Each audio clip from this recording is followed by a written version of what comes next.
cakap je lah.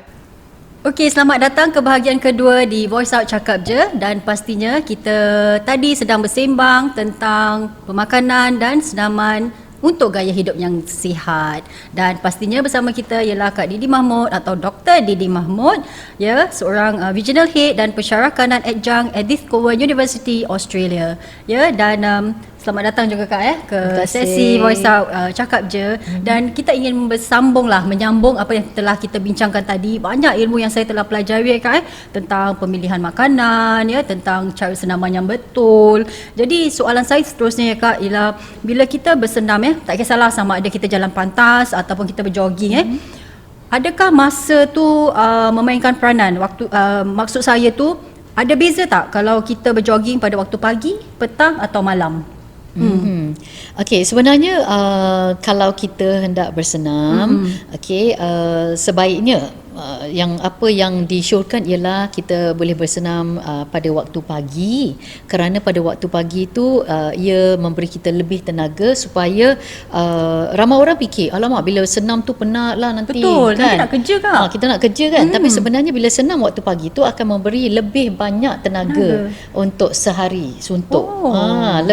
Lebih aktif nanti, rasanya lebih ceria. Kerana bila kita bersenam kan dikeluarkan hormon endorphins. Itu hormon ceria, hormon confidence, hormon yakin diri. Jadi bila kita dah bersenam pagi-pagi tu, ia menyediakan tubuh kita untuk aktiviti yang seterusnya lah pada seharian suntuk tu lah. Itu satu. Nombor dua ialah kalau misalnya kita hendak membuat senaman-senaman seperti menggunakan alat bebanan, strength, iaitu dumbbells, alat-alat yang berat dan sebagainya, sebenarnya pada bila-bila waktu pun boleh buat. Tapi saya syorkan kalau hendak bersenam, jangan bersenam terlalu dekat dengan waktu hendak tidur. Katakan kalau misalnya kita nak tidur pukul 9 malam ataupun 10 ataupun pukul 11, kita senam 1 jam sebelum tu. Kerana apa yang terjadi ialah nanti tubuh kita tidak ada masa untuk menstabilkan ke tahap supaya kita dapat tidur dengan nyenyak. Di situlah nanti mungkin ada mimpi ngeri kadang-kadang kerana badan kita ataupun tubuh kita masih lagi aktif, tapi kita nak tidur. Jadi mungkin kadang-kadang ada setengah orang kerana mereka sebenarnya bila mereka hendak bersenam, kalau mereka bersenam mungkin pukul 6 ataupun pukul 5 petang apa kan, sebelum waktu makan malam lah katakan. Ataupun selepas makan malam, tapi kalau boleh kita kalau nak tidur tu jarakkan sekurang-kurangnya 3 ataupun selambat-lambatnya 2 jam. Jadi proses penghazaman tu dapat berjalan dengan lebih baiklah. Jadi kalau kita nak bersenam tu jangan bersenam dekat dengan waktu tidur. Tapi bila kita cakap tentang orang yang bekerja shift pula, macam mana sama juga bila kita cakap tentang makan, kalau kan orang cakap kalau misalnya nak kurus badan tak boleh makan lepas pukul 6. Ada orang macam tu kan. Tapi saya kesian pula macam mana pula orang yang shift. Takkan shift malam tak makan Betul. Kesian orang Jadi rule of the thumb mereka cakap ialah kalau boleh jangan makan ataupun bersenam terlalu dekat dengan waktu tidur. 2 jam atau 3 jam sebaiknya lah. Sebelum tu lah. Itu satu. Kak, ada yang memberi komen, mereka kata saya bukan tak suka bersenam, tapi masalahnya lepas bersenam rasa lapar Kak. Lepas lagi makan banyak. Lepas bersenam tu makanlah. Yalah, sebab tu kata nak kuruskan badan, tapi nanti dah bersenam kata orang tu dah buang kalori lah, dah buang lemak, lepas tu makan. Jadi, sebenarnya bila selepas bersenam tu perlu makan sesuatu, iaitu selepas bersenam 90 minit selepas bersenam tu kita mestilah makan benda-benda yang berprotein ataupun minum benda-benda yang protein, iaitu mungkin soya bean. Dalam jangka 90 minit selepas kita habis bersenam tu, mungkin kita boleh makan benda-benda seperti minum soya bean, minum susu pun boleh. Lagi satu, kalau kita nak makan selepas tu silakan makan. Boleh makan ayam kan, boleh makan daging dan sebagainya. Kerana sumber protein ni akan menolong otot-otot kita yang tadi, sel-sel otot yang dah mungkin kekoyakan sedikit tu boleh repair and recovery supaya proses pemulihan lah. Macam tu. Jadi jangan berfikir alamak selepas senaman tu tak boleh makan. Kerana senaman tu bila dah bersenam tu, kerana itu kita lapar kerana kita dah gunakan tenaga kita. Atau adakah sebaiknya Kak sebelum bersenam kita makan dulu? Okey, sebelum bersenam pun mesti makan. Jadi ada orang bertanya, makan bila nak kurus bila nak kurus. Kerana itu semua orang saya. Kerana saya suka suruh orang makan. Saya suka tu Kak. Kan. Zarina pun dah suka, saya suka. Best tu. Jumpa suka makan. Saya tak suka makan. Saya memang galakkan semua orang untuk makan. Kerana kita perlu makan untuk berfungsi dengan lebih baik lagi. Tapi perlu prihatin tentang apa yang dimakan dan bila makanannya. Okey Kak, ada beza tak beryoga, berzumba, berenang dan berjalan kaki? Apakah kesan dan perbezaannya? Okey, bila kita berenang, ataupun kita berzumba ataupun dance fitness dipanggil kecergasan dari tarian ataupun mungkin daripada berjalan pantas ataupun daripada segi jogging ataupun lari, berbasikal mungkin berbasikal. Ini semua adalah golongan yang dipanggil cardiovascular endurance exercises. Terutama sekali penting untuk orang sekarang kita di situasi COVID ni kan, kita perlu menjaga kesihatan kita untuk meningkatkan lagi sistem immunity ataupun pertahanan tubuh kita terhadap penyakit kan. Satu daripadanya ialah kajian yang saya sedang lakukan juga ini telah membuktikan bahawa bila kita bersenam, otot-otot kita mengeluarkan antioksidan hormon yang dipanggil ECSOD, iaitu extracellular superoxide dismutase. Ini adalah ECSOD ni dia memberi satu pertolongan untuk bila kita cakap tentang COVID, orang yang mendapat penyakit COVID kerana COVID virus ni selalunya akan mempunyai masalah kepada sistem paru-paru kan, selalunya kan, pernafasan jadi iaitu jadi bila kita bersenam secara cardiovascular endurance ini, di mana otot-otot akan mengeluarkan ECSOD ni akan memberi kita sebagai pertahanan supaya bila kita dapat air respiratory syndrome dapat telah terbukti bahawa mereka yang mempunyai masalah air respiratory syndrome itu dapat dikurangkan ataupun dapat dibaikkan. Jadi kita perlu bersenam dari segi cardiovascular endurance exercise ni ataupun senaman begini untuk menguatkan lagi, untuk mengeluarkan lagi lebih banyak ECSOD. Itu satu. Nombor dua ialah kita perlu bersenam bebanan, iaitu untuk menguatkan otot-otot kita. Iaitu mungkin kalau misalnya kita gunakan alat-alat bebanan iaitu dumbbells ataupun alat-alat berat stretch band ataupun getah senam ataupun kalau misalnya tak ada, itu pun kita gunakan berat badan kita sendiri, body weight exercises. Itu akan menguatkan tulang kita. Itu bagus buat ni push up Kak. Push up, squat, plank dan sebagainya kan. Ini amat bermanfaat untuk menguatkan otot-otot kita supaya kita dapat berfungsi. Kita perlu kekuatan untuk melakukan segala jenis pergerakan. Jadi kalau kita tak kuat, kalau misalnya terutama sekali untuk wanita bila kita dah berumur mungkin dekat dengan masalah pemutusan haid, menopause jadi mereka agak akan kehilangan density tulang. Jadi di situlah boleh cepat dapat penyakit reput tulang gitu. Jadi daripada segi senaman bebanan ataupun strength training exercise ni dapat kuatkan lagi tulang, dapat kuatkan lagi otot dan sebagainya. Sebab selalunya saya dengar rata-rata mereka kalau nak kuatkan tulang minum susu. Dan saya juga dapat tahu selain daripada susu, sebenarnya sayur seleri juga bagus untuk kuatkan tulang. Memang spinach juga ataupun sumber-sumber kalsium, susu, benda-benda yang tenusu lah, ataupun dikira cheese ataupun kan. Jadi ini semua kita perlukan lah, keju lah kita perlukan untuk kekuatan kita lah untuk tulang dan sebagainya, untuk dapatkan kalsium. Okey, jadi soalan cepu mas saya tadi yang telah saya katakan. Jadi soalan ini untuk mereka terutama yang sudah berumur 40-an ke atas bagaimana untuk mendapatkan 4P yang ramping dan lasing ni Kak? Okey. Sebenarnya American College of Sports Medicine telah memberi garis panduan untuk orang-orang yang tiada penyakit. Mereka perlu bersenam 150 minit seminggu. Untuk mereka yang mempunyai masalah berat badan ataupun mempunyai masalah penyakit, mereka perlu bersenam di antara 240 hingga 280 minit seminggu. Jadi kita bagikanlah. Mungkin lagi satu ialah saya ingin mengingatkan kepada semua orang, jika nak bersenam tu kadang-kadang mereka cakap mungkin tak ada masa lah nak bersenam 30 minit sekelompok gitu kan. Jadi kita bagi-bagikan, pagi 10 minit, tengah hari 10 minit, petang sikit 10 minit begitu. Jadi jika kita kumpulkan satu hari dah ada 30 minit. Jadi kalau 30 minit kita kalikan 5 dah ada 150 minit kan. Jadi begitu je. Jadi tak perlu fikir tak ada masa nak kena bersenam 1 jam. Bukan begitu. Jadi kalau boleh kita buat hari-hari tetapi dengan konsisten. Jangan pula buat 1 jam kita buat, lepas tu 2 bulan tak buat. Macam tu kan.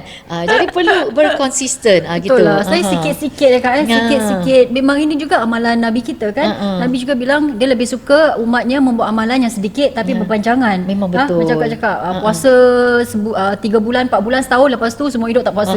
Macam gitu kan. Betul. Jadi kaedah tu yang kita perlu terapkan di dalam kehidupan seharian kita lah. Okey, tapi Kak sekarang ni kita tidak boleh dapat elakkan tentang makanan processed food. Betul tak? Rata-rata saya rasa kalau kita buka peti sejuk setiap rumah kita lah mesti ada processed food kan, seperti burger, nugget je. Dan saya tengok anak-anak kecil sekarang ni pun mereka telah terdedah dengan makanan sedemikian. Mungkin kerana gaya hidup kita yang agak sibuk, dan juga ibu bapa mungkin tak ada masa kan. Takkan nak masak daripada asas Kak. Betul lah, nak mula giling, potong semua, mana ada masa. Jadi apa komen Kakak? Bagaimana kita nak mengatasi masalah ini? Okey, sebenarnya kan jika kita perlu fikir daripada segi commitment to health, komitmen terhadap kesihatan. Okey, walaupun nak turunkan berat badan ke, nak baik daripada penyakit ke, nak baikkan daripada sakit ke, kan, ataupun nak beribadah ke kan. Okey, kalau misalnya kita kaki sakit pun nak solat pun susah. Betul. Nak sujud macam mana Kak? Nak sujud macam mana? Kalau misalnya nak pergi haji pun kita perlukan tenaga. Betul, kita perlukan kecergasan. Bukan saja tu, kita perlukan kecerdasan. Cergas, cetus, cerdas. Betul. Cergas, ya. cetus, cerdas. Kan? Okey, jadi itu mesti 3C tu. Cergas, cetus, cerdas. Okey. Jadi bila kita cergas, kita akan boleh berfikir, boleh berfungsi dalam otak dengan lebih baik lagi. Okey. Dan lagi satu ialah bila kita cakap tentang komitmen terhadap kesihatan tu, fikirkan sebegini, apa yang kita masukkan ke dalam mulut kita, menolong ke ataupun membahayakan diri kita? Mahukah kita memberi makanan kepada anak-anak kita yang tidak dapat menyihatkan anak-anak kita? Mungkin tak kan? Betul lah. Ditanya begitu, kita cakap tak. Tapi bila nak praktik tu, kita perlu setiap kali bertanya kepada diri kita, okey, makanan ni bermanfaat untuk anak kita tak? Betul Kak, saya faham. Memang ideally saya akan bilang anak saya makan sayur, makan buah. Tapi dia cakap tak boleh, tak nak. Okey, kalau misalnya mereka di luar masih makan sedemikian rupa, kita jaga apa yang mereka makan di rumah. Jadi kena biasakan. Alah tegal biasa kan. Betul. Jadi satunya kalau misalnya kita biasakan, nanti dengan sendirinya mereka di luar pun kadang-kadang mereka akan mempraktikkan apa yang diajar di rumah. Jadi bila kita fikirkan apa yang kita lakukan ini bukan saja untuk kesihatan kita, tapi untuk kesihatan kita sekeluarga. Jadi daripada situ juga kita fikir, okey, kalau misalnya kita fikir tentang duit okey, fikirkan ini sebagai menjaga rezeki kita lah untuk masa depan kan. Kalau kita jaga kesihatan kita, jadi kita tak sakit. Bila tak sakit tu, duit tu kita boleh manfaatkan ke arah lain kan. Betul. Dan bukan soal duit je Kak. Kat Singapura ni kata orang tu, kalau boleh jangan sakit. Sebab kos mahal. Betul, kos rawatan sakit mahal. Dan kenapa kita juga perlu sihat? Sebab bila kita sakit, orang keliling kita pun sakit Kak. Memang betul kan. Bila kita sakit, keluarga kita kena jaga kita. Memang betul, memang betul. Jadi jangan sakit sebab jangan menyusahkan orang. Lagi satu, kalau sakit kan, bila kita kat hospital, nanti kesian tau, orang bawa benda-benda yang kita tak boleh makan. Nanti yang makan kan, nanti dia bawa buah, dia bawa biskut-biskut, dia bawa coklat-coklat kan. Habis lepas tu kita sakit semua tak boleh makan. Habis tengok orang lain datang tu yang makan kan. Jadi kalau boleh kalau boleh kan, Kalau boleh jangan masuk hospital. Betul, nombor satu. Dan jika anda melawat orang yang sakit, tak payah bawa hadiah makanan, tak payah bawa envelope cukup. Saya rasa itu yang perlu. Sebenarnya itu yang mereka perlukan. Ya, mungkin secara kita ialah benda secara ikhlas, kita juga dapat membantu bebanan kos kesihatan mereka kan. Kasi makanan-makanan ni semua mereka tak boleh makan. Yang makan anak, menantu, ya, keluarga. Kalau mereka sihat, kalau mereka berpenyakit, tu dia. duduk sebelah-sebelah. Okey Kak, mungkin saya nak tanya nasihat Kakak patutkah kita menjalani medical check up atau pemeriksaan kesihatan setiap tahun? Okey, perlu. Okey, sebenarnya kalau siapa yang birthday tu kan, bulan birthday tu, okay, bulan yang hari lahir tu, hari ulang tahun tu, kalau boleh kita pergi buat check up ataupun pemeriksaan kesihatan lah. Ya. Sebagai peringatan lah. Okey, sebagai peringatan. Jadi kita tak lupa. Ataupun ada orang dia suka New Year resolution. Okey, tahun baru. Okey, tahun baru Januari tu pergilah buat pemeriksaan kesihatan. Itu bagusnya supaya kita tahu tahap di mana tubuh kita saat ini. Okey, apakah kita sakit ke ataupun ada benda-benda yang di dalam badan kita tak kena ke. Jadi daripada situ kita boleh mencegah. Dan kalau kita ada sakit pun kita tahu lebih awal. Betul. Kita dapat merawati dan terus kata orang tu boleh buat ambil tindakan betul. Jadi maknanya sebaiknya setiap tahun pada hari birthday kita kalau hari birthday cakaplah National Day ke hari birthday pula. Okey. So Kak, soalan terakhir saya untuk Kakak. Okey, sekarang kan ramai kita selalu dengar iklan ni Kak di TV, di radio, makan suplemen, sakit A makan suplemen A, sakit B makan suplemen B. Dan kita juga dengar temu ramai macam bila kita dengar tu macam magic Kak. Magic. Betul, macam magic sebab mereka cakap dulu saya sakit ni, sakit tu, sekarang dah boleh melompat. Kan? Jadi bila kita dengar macam semangat lah kan. Siapa yang tak nak benda-benda macam ini? Tapi ni komen Kakak sebagai seorang pakar pemakanan adakah ia boleh untuk semua orang makan suplemen? Okey, sebenarnya amat mudah saja. Kita fikir macam ni Okey, sakit kaki tu kita tak buat apa-apa. Okey, sakit kaki tau ni dah teruk tau, dah pakai tongkat katakan Saya tahu kadang-kadang saya nampak iklan pakai tongkat. Lepas tu boleh naik tangga lari-lari. Kan, selepas makan apa-apa tu lah kan. Betul Kak. Jadi sebenarnya saya tanya senang saja. Cuba beli makanan yang diajukan tu. Lepas tu tak bersenam, makan aja. Pergerakan tak boleh begitu. Kita mesti bergerak untuk baik. Jadi lagi satu ialah sebenarnya kita perlu makan vitamin yang cukup. Okey, ada orang mungkin nak makan suplemen, tapi saya syorkan macam ni. Okey, siapa yang perlu makan suplemen? Nombor satu ialah bila kita makan tu kita prihatinkan yang apa yang kita makan tu kita dapat vitamin daripada barang-barang yang kita makan. Asli yang kita makan. Kerana bila dicakap saya selalu cakap exercise is medicine, food is your pharmacy. Sebenarnya lah. Exercise is your medicine, food is your pharmacy. Prihatinkan yang pastikan yang apa yang kita makan tu yang di atas pinggan kita tu akan memberi khasiat untuk tubuh badan kita. Itulah yang kita dapat vitamin daripada apa yang kita makan asli tu. Kalau misalnya kita makan sayur-sayuran, kita dapat vitamin C. Makan lobak semuanya kita dapat vitamin A. Betul. Kan, makan lopis dapat gula. Macam tu kan. Jadi dapat karbohidrat juga tu. Ada juga. Ada juga. Gula dia kurangkan sikit lah. Mungkin kan. Jadi apa yang kita makan tu itulah micronutrients kita, iaitu macronutrients daripada segi karbohidrat, protein, daripada segi lemak kan. Jadi lepas tu daripada makanan yang micronutrients ni kita dapat micronutrients kita, iaitu zat-zat galian, zat-zat vitamin kan. Tapi perlukah kita makan vitamin suplemen daripada suplemen? Betul. Betul tak? Nombor satunya macam mana kita nak pasti yang kita dapat vitamin yang cukup. Bila kita makan buah-buahan, sayur-sayuran, pastikan yang multi colors, yang banyak-banyak warna. Okey, warna yang segini dia ada vitamin ini, warna segini vitamin E daripada Kalau yang hijau selalunya vitamin apa? E. Kan. Kalau Jadi yang macam warna macam-macam. yang menyala merah, kuning. Yang itu ada beta carotene iaitu vitamin A dan sebagainya kan. Yang itu semua. Jadi kita pastikan makanan kita berwarna-warni. Okey, jadi daripada situ. Okey, protein kita dah ada semua dah cukup tu kat situ. Jadi bolehkah kita makan suplemen? Okey, kalau nak makan suplemen kepada orang-orang yang dah meningkat usia, okey. Terutama sekali senior citizen. Dia panggil senior citizen warga emas. Okey, mereka perlu vitamin ya. Okey, mungkin pada masa ini kita ada situasi COVID kan. Kita perlu makan vitamin D, vitamin C. Ramai orang selalu cakap vitamin C tapi mereka lupa vitamin D.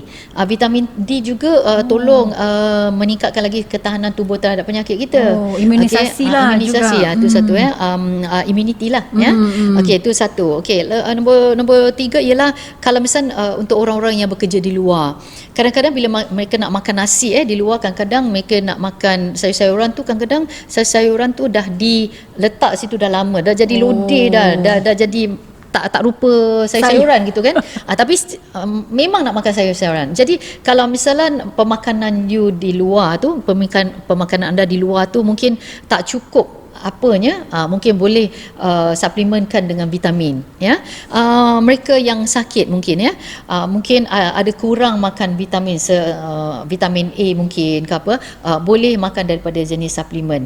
Lagi satu ialah untuk anak-anak yang baru nak meningkat naik, remaja yang mungkin ada menstruation mungkin makan makanan yang tinggi dari zat besi. Okey, mungkin boleh dapatkan suplemen daripada zinc juga. Okey, zat besi dan sebagainya kan, iron ya. Itu semua diperlukan lah. Jadi kalau misalnya kita makan suplemen juga iron pula, kita perlu makan makanan yang kaya dengan vitamin C iaitu sayur-sayuran, buah-buahan. Kalau tidak nanti sembelit pula. Jadi gitu. maknanya iron dengan vitamin C mesti selari lah. Jadi dia baru boleh berkesan. Betul. Kalau tak cuma iron je tu sembelit. Betul. Lagi satu ialah saya nak kongsi sedikit. Saya pernah ada klien yang dulu saya personal training mereka kan. Jadi klien ni budaknya wanita lah, muda lagi, dalam lingkungan 20 lebih tahun. Pada masa tu beliau ni jaga berat badan sangat-sangat. Sampai dia takut nak makan. Jadi dia tak makan macam biasa, dia makan satu hari sekali saja. Lepas tu dia makan semacam gini suplemen. Okey, adakah baik ataupun tidak? Pada saya lah ya, tidak digalakkan, itu membahayakan. Jadi jangan terlalu ikutkan dia sangat. Dia terbalik lah. Dia punya suplemen tu dah macam nasi lah. Dia punya nasi tu dah macam suplemen. Jadi lagi satu ialah kalau misalnya kita bekerja di tempat-tempat yang mungkin risiko tinggi lah terhadap kesihatan, mungkin chemicals ataupun tempat yang cat kan. Jadi mungkin disuplementkan dengan suplemen lah, vitamin dan sebagainya lah. Gitu. Jadi maknanya kita mesti tahu keadaan kita macam mana untuk sesuaikan suplemen yang bersesuaian lah. Bukan setakat asal apa dijual di kedai semua kita beli. Jangan pula beli vitamin A sampai Z kan. Gitu kan. Ada orang makan vitamin tu kan. Macam terpaksa makan vitamin, makanan yang betul-betul dia tak nak makan. Tapi rugilah saya rasa. Sebenarnya vitamin tu boleh datang daripada makanan apa yang kita makan. Makanan yang asli. Yang asli lah. Jadi kan itu nikmat dia lupa tu. Nikmat makan tu kan. Bila kita makan macam gitu kan, kita kunyah, kita makan, kita telan, kita rasa kenyang, kita rasa nikmat makanan tu. Itu dia. Suplemen tu daripada situ. Betul. Itulah nikmat kesihatan dan nikmat makanan yang perlu kita dapatkan daripada makanan yang asli ya, bukan yang melalui pil, tablet ataupun yang terlalu banyaklah makan processed food. Okey, jadi sebagai rumusannya ya, badan kita ini adalah satu amanah dan anugerah dari Yang Maha Pencipta yang telah pun menciptakan satu sistem detox yang amat sempurna untuk memastikan yang kita ini sihat. Maka adalah satu tanggungjawab bagi setiap kita untuk menjaga sistem ini dengan sebaik mungkin dengan memakan makanan-makanan yang sihat lagi berkhasiat. Ya, dan mungkin Kak Di ada kata-kata nasihat untuk pendengar atau penonton kita? Okey, sebenarnya menjaga kesihatan ni adalah satu amalan yang senang. Okey, jangan kita yang mudah sekali. Jangan kita menyusahkan diri kita. Okey, fikir terlalu banyak sekali sampai itu tak boleh makan, ni tak boleh makan dan segalanya. kita ambil hidup ni sebagai apa yang menyenangkan kita. Betul. Okey, kita tahu yang kita perlu bergerak untuk menjaga organ-organ kita. Okey, kita perlu makan. Okey, jangan tak makan. Okey, Allah bagi rezeki untuk kita makan, jangan tak makan. Jadi makan, jaga senaman, jaga tidur. Okey, daripada itu kalau kita jaga betul-betul, sebenarnya itu adalah komitmen terhadap kesihatan. Bila kita berkomitmen terhadap kesihatan, kita tak payah fikir tentang nak turun berat badan. Dia akan dengan semula jadinya berat badan kita akan terjaga. Begitu juga. Begitu juga kepada mereka yang sakit di luar sana. Okey, daripada hari ini kita nak hilangkan penyakit kita. Jadi kita ubah sedikit saja, bukan susah sangat kan. Kita ubah untuk masa depan yang lebih bahagia, lebih aktif dan kita lebih berkualiti dengan orang-orang yang kita sayang. Betul Kak. Saya rasa perubahan mesti bermula daripada minda. Ya, bila minda kita memberitahu yang kita ingin hidup sihat, dia akan automatik membantu kita dan memberitahu apakah usaha dan tindakan yang kita perlu lakukan. Lagi satu ialah apa tahu, kena buat. Kalau kita berfikir selalu orang selalu nak inspirasi, motivasi dan sebagainya. Selalunya kalau anda buat, motivasinya akan datang. Inspirasi tu kita boleh dapat daripada kita semua di sekeliling kita.